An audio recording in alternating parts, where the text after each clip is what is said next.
Saudara, seorang disertir TNI Angkatan Darat menembak anggota Subdenpom TNI Persiapan Belitung. Pelaku dinyatakan buron usai melarikan diri dan lolos dari kepungan tim gabungan saat akan ditangkap.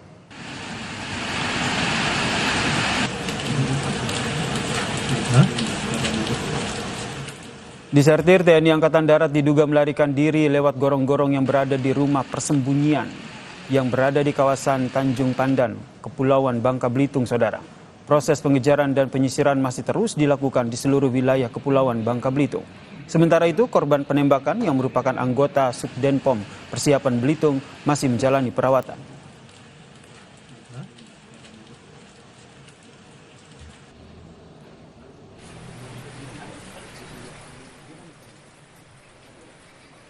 Peristiwa penembakan ini, saudara, terjadi saat korban berupaya menangkap pelaku yang terjerat kasus KDRT. Pengejaran pun dilakukan oleh tim gabungan hingga menemukan lokasi persembunyian pelaku. Proses negosiasi dengan pelaku untuk menyerahkan diri secara damai sempat terjadi. Namun saat dilakukan penyergapan oleh tim gabungan TNI Polri, pelaku tidak ditemukan di tempat persembunyian. Diduga pelaku melarikan diri lewat gorong-gorong di rumah persembunyiannya.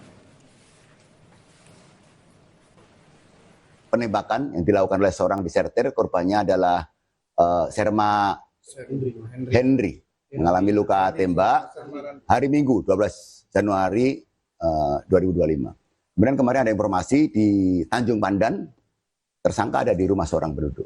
Gabungan TNI Polri POM mengepung, namun demikian ternyata di dalam rumah itu ada selokan gorong-gorong. Nah, itu digunakan tersangka untuk lari. Dan sampai saat ini masih dilakukan penyisiran. Dari proses penyidikan kasus penembakan bos rental mobil di res area kilometer 45 yang melibatkan 3 prajurit TNI AL, saudara, dan Puspolma menyatakan ketiga prajurit TNI cukup bukti melakukan tindak pidana pembunuhan. Setelah memeriksa 18 saksi dan melakukan rekonstruksi, 2 dari 3 tersangka dikenakan pasal pembunuhan berencana bos rental mobil. Ketiga tersangka juga dikenakan pasal penadahan secara bersama-sama. Selanjutnya, saudara, berkas perkara ketiga tersangka akan dilimpahkan ke Auditor Militer 207 Jakarta.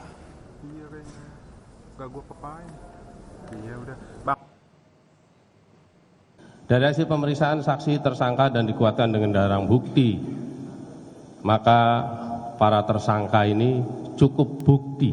Sekali lagi saya katakan, cukup bukti melakukan tindak pidana pembunuhan.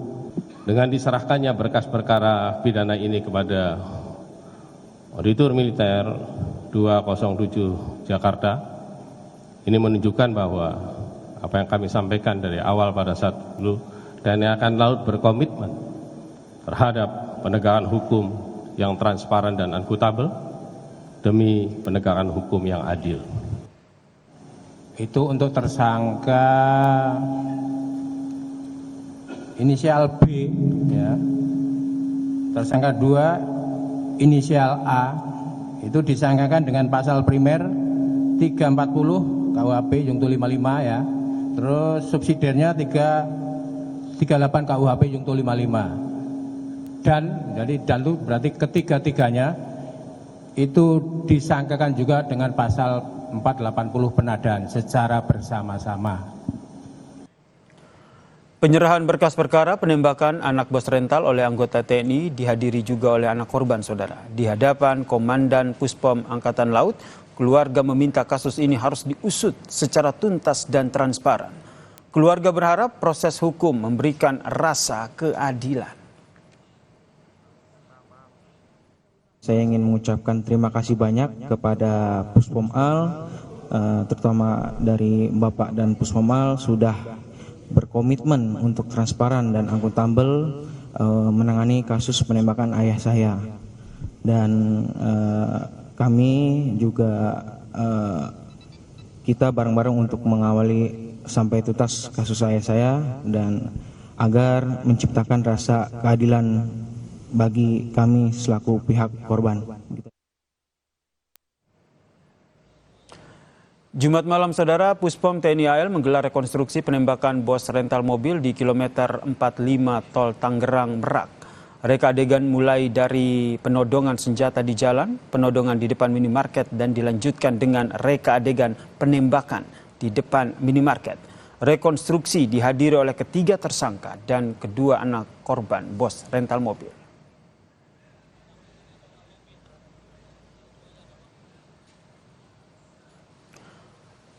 Lalu apa saja peran dari ketiga tersangka pembunuhan bos rental mobil? Kita tanyakan kepada jurnalis Kompas TV Edwin Zhang di Markas Puspomal. Selamat petang Edwin, bagaimana ini peran dari para tersangka pembunuhan bos rental mobil ini?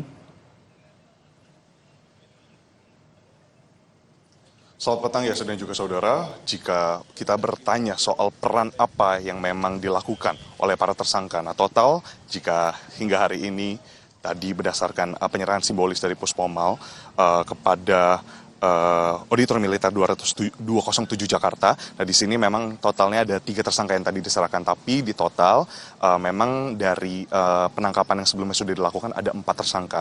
Nah di sini baik dari pihak penyewa bahkan sampai 3 anggota TNI Angkatan Laut yang sudah ditahan ini memang 4 orang ini memiliki peran yang berbeda-beda. Nah yang pertama di sini ada yang berinisial AS yakni Ajat Sudrajat, memang pertama kali merupakan menjadi orang yang penyewa mobil.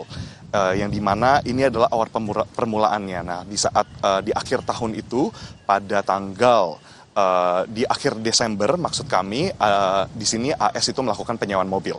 Lalu berlangsung sebagaimana kronologi yang sudah kita dengar lewat rekonstruksi yang sudah dilakukan pada Jumat kemarin hingga totalnya ada 36 adegan yang direkonstruksi. Di situ terlihat bahwa 3 anggota TNI Angkatan Laut yang hari ini telah diproses seperti itu perpindahannya memang melakukan pembunuhan. Dinyatakan sudah cukup bukti bahwa melakukan pembunuhan, di mana di sini diatur dalam pasal 340 KUHP Junto 55 ayat 1 memang dinyatakan melakukan pembunuhan berencana. Lalu berikutnya ketiganya di sana juga dikenakan pasal 38 KUHP Junto pasal 55 ayat 1 yang disebut penadahan. Jadi keempat tersangka ini dan khususnya 3 anggota TNI ini memang melakukan penadahan mobil. Nah ini sebenarnya yang menjadi sorotan kita, yang harus menjadi perhatian kita adalah terdapat sempat perbedaan keterangan. Nah memang setelah diproses oleh Puspomal dan dinyatakan juga dari pihak keluarga sebagai saksi korban menyatakan terima kasih karena telah diproses secara transparan, karena memang rekonstruksi membuktikan bahwa penadahan terjadi. Seperti itu Yasin dan saudara. Nah kalau kita telusuri lebih lanjut terkait dengan apa sih yang menjadi motif dari para tersangka ini untuk melakukan akhirnya ujungnya penembakan. Nah karena memang dari pihak pemilik rental ini sendiri juga melakukan usaha dan upaya untuk mengambil kembali mobil sebagaimana memang harus dilakukan dan memang mitigasinya. Nah lalu berikutnya terkait dengan bukan hanya kita berbicara soal peran tapi juga soal sorotan, bagaimana kita sebagai masyarakat juga harus melihat bahwa banyak spektrum yang masuk di sini, yakni terkait dengan pelaporan polisi yang sebelumnya tidak memadai, lalu berikutnya juga terkait dengan bagaimana terdapat penggunaan senjata api yang nampaknya disalahgunakan kembali. Nah itu yang harus kita perhatikan lebih lanjut. Yasir. Terima kasih jurnalis Kompas TV Edwin Zhang atas informasinya terkait dengan peran dari para tersangka pembunuhan bos rental mobil di rest area kilometer Tangerang Merak. Dan saudara, usai jeda Kompas Petang masih akan hadir dengan informasi Kementerian Kelautan dan Perikanan menghentikan proyek pembangunan pagar laut di perairan Tarumajaya Bekasi karena dinilai belum berizin.